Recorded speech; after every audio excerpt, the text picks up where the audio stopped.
صورة عجيبة جدا فيها حاجة مدهشة.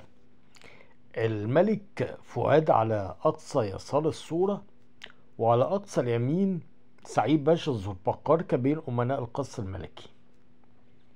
الملك فؤاد ملك مصر لابس زي بالطو كده والبلطو ده محبوك قوي على جسمه بشكل غير طبيعي. المفروض ان هو يبقى مرحرح شوية عشان الملك يبقى واخد راحته وعارف يتنفس براحته. اما البلطو بتاع سعيد باشا ذوالفقار اللي هو على اليمين، فالبلطو باين عليه قوي ان هو يعني ضيق عليه جدا، لدرجة فيه اللي هي بيقولوها اللي هي بنس وحاجات، يعني حاجة كده صعبة قوي يعني.